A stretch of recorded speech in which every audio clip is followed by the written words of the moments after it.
Alright, welcome back everyone to phpvideotutorials.com. We're moving along nicely. Just sitting in my kitchenana. It's very hot outside today. Just trying to stay out of the sun because the sun will burn you very badly. It's been a pretty hot week here in Australia down under. So yeah.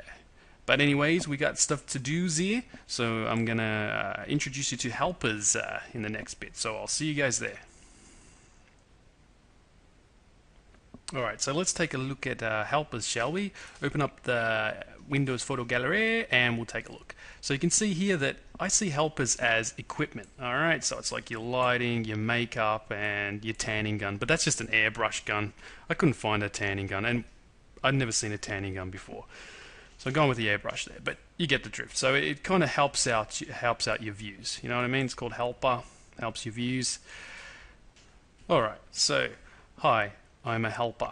Equipment. My job is to help out the views. I'm also part of the view.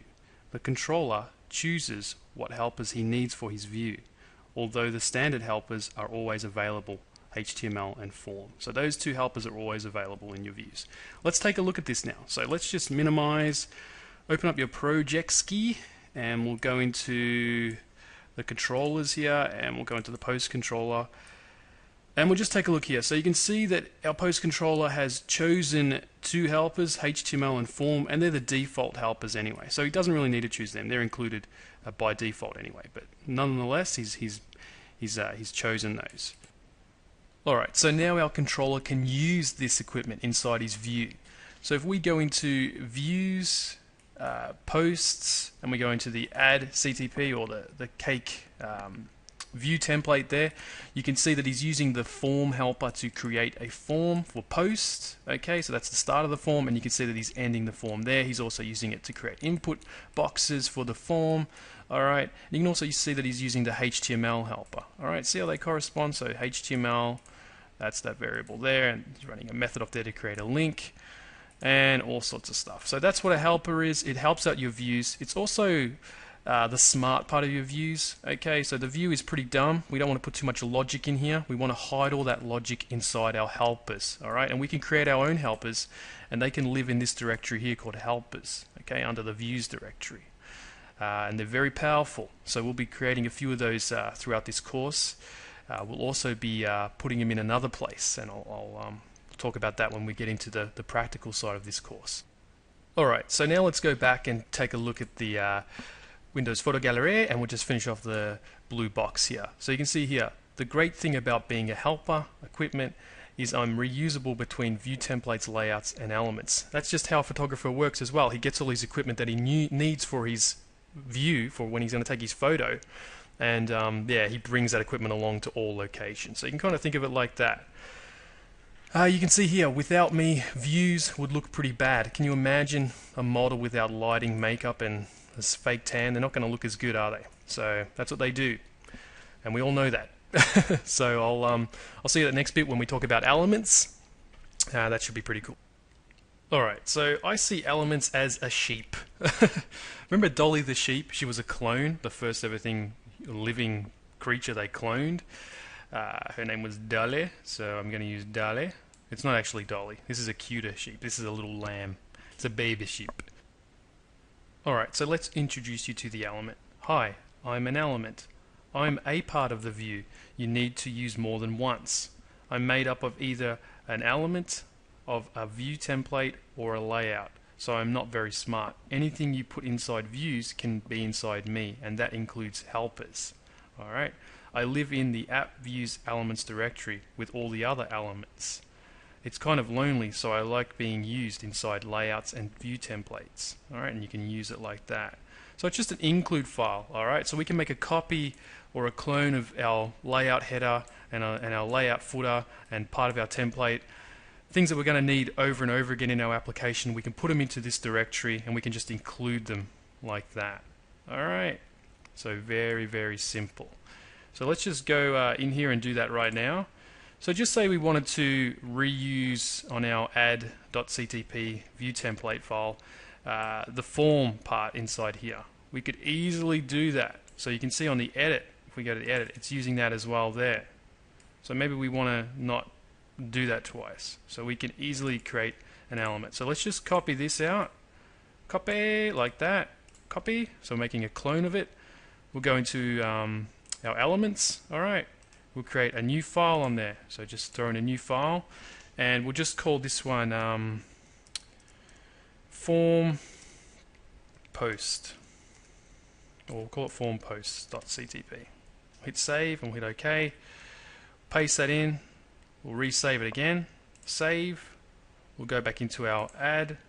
We'll remove it from there.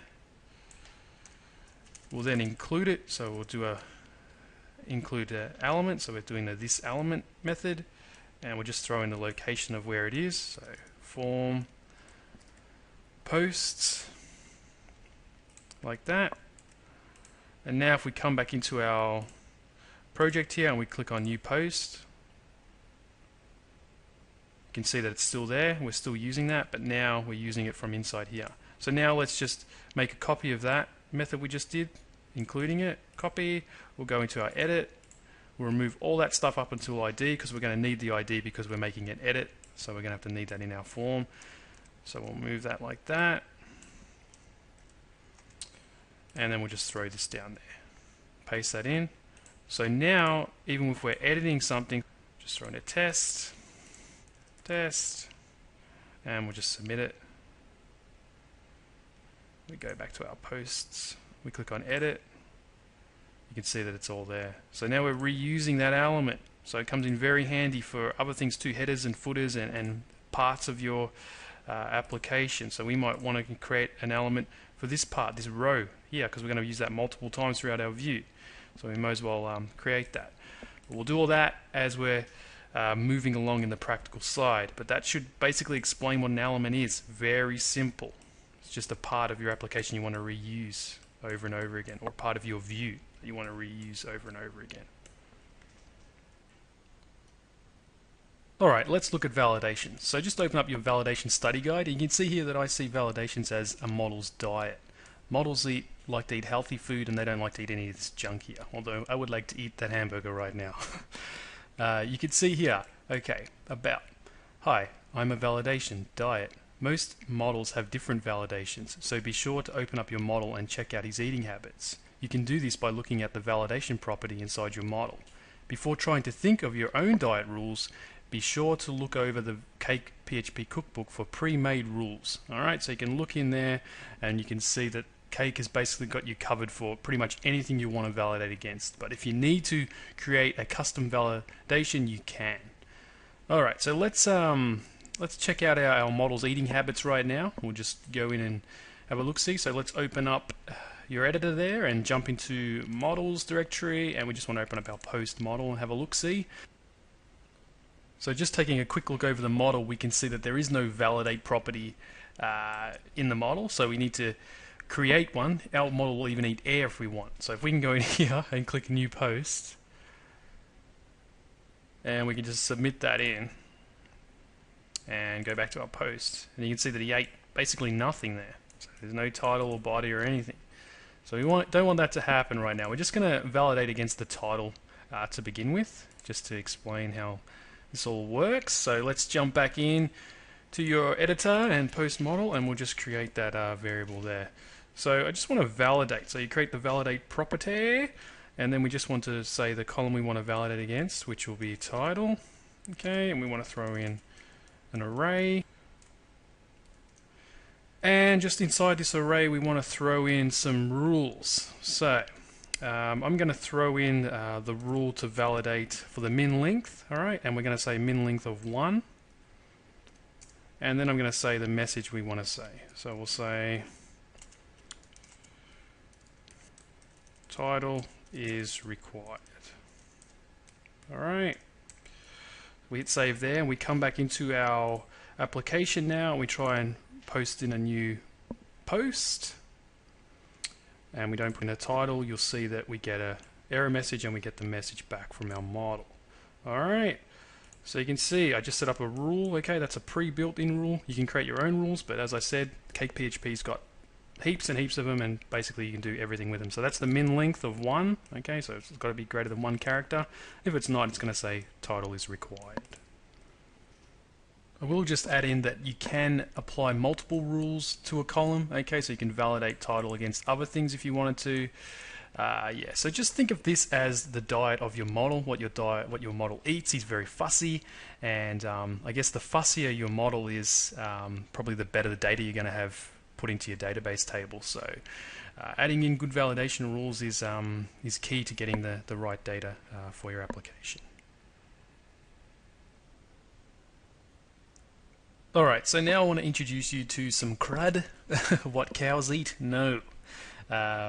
This is actually a computer term. Alright, so just open up your study guide and the crud guide.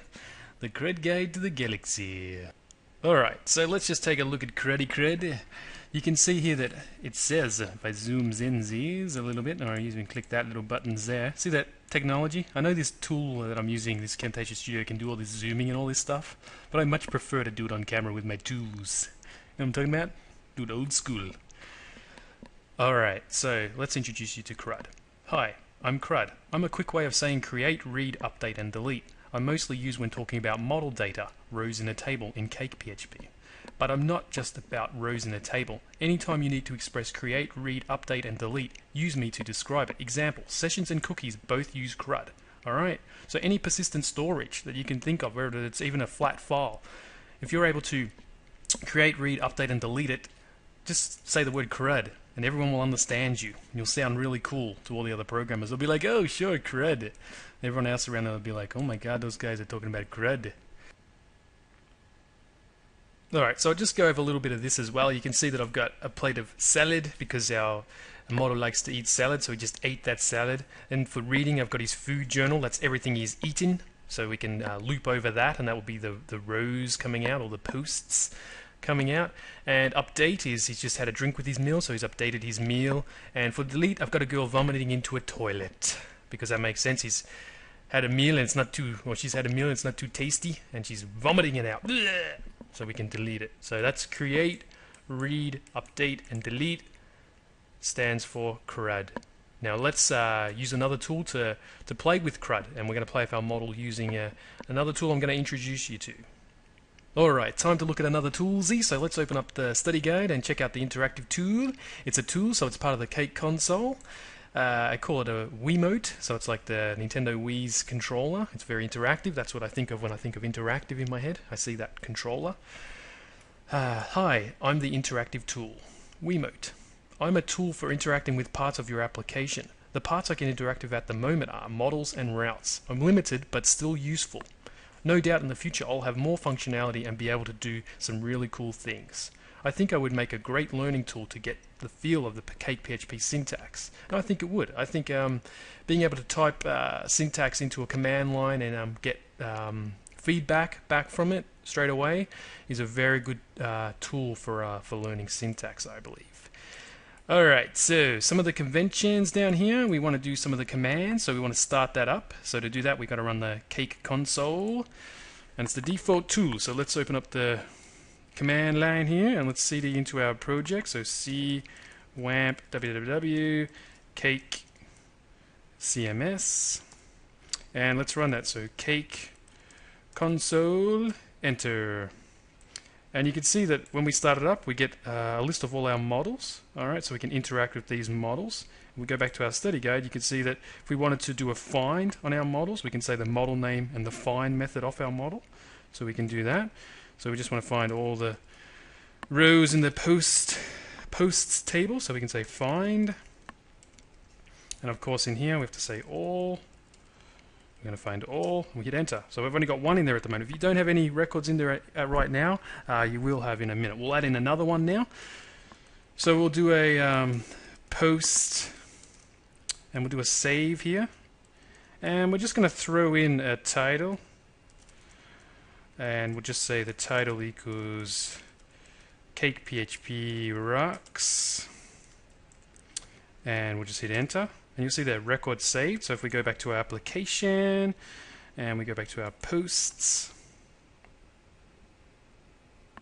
you can see that the cake rocks, and the ID number for that is number 3, so we can do an update on that if we want to. Just push up to get that back. Cake rocks, and I'll say my world. Sounds a bit dirty, but it's pretty cool, isn't it? The cake. And if we throw in the ID of that, so the ID was 3, we hit enter, save the record, we come back here, we do a refresh, and you can see that that's been updated. Alright, so now we just need to do a delete, but unfortunately right now this tool doesn't handle deletes just yet. So we'll just do a delete the old school way and use the interface here, and we'll just click on delete and we'll hit OK. But I do think that's a cool way to get up and running pretty quickly, you know, with the syntax there. And if we come back into our application here and we were to look at our post controller, you can see that yeah, it just runs a post and it runs that delete. And we were just running before, when we did the add-in, we were just running the save and we were putting in the title. But you can see inside the post controller it uses the this data, which comes from a form, to do all that. So you've already had kind of a little interaction with the models now on a bit more of an intimate level, which is cool. That's what I like, that tool. So yeah, that's been a pretty good lesson. We'll do a bit of a roundup, and yeah, we'll finish off this lesson. Alright, so next lesson we're going to be looking at routes, alright, so that's going to be a lot of fun. We're also going to look at components, alright, which is going to be pretty coolsy. And we're going to look at a few other little things like inheritance and just a little bit of a, probably a 5 or 10 minute demo on object-oriented programming, just to get your brains up to speed. And yeah, we'll quickly move along, and then yeah, we'll be cooking with gas, I'd say, so it's going to be a pretty big lesson. Don't forget, though, to read the study guides and read all these links as well. But read over these study guides and read the links, and all should be good. If you don't read these and you don't study them, you're going to fall behind. And cake's a big thing, as you probably noticed. But if you don't do these things, you won't be able to follow with the practical part of the course, which is going to happen in a couple of lessons. We're just going to go crazy and code like machines and build this application super quick. So you're going to have to know all the terminology. So study up, and I'll see you at the next lesson. And thanks again for joining me. Can't wait till the next lesson. Totally pumped. The Cred Guide to the Galaxy. Welcome to the far, far regions of the outer limits of the space-time continuum.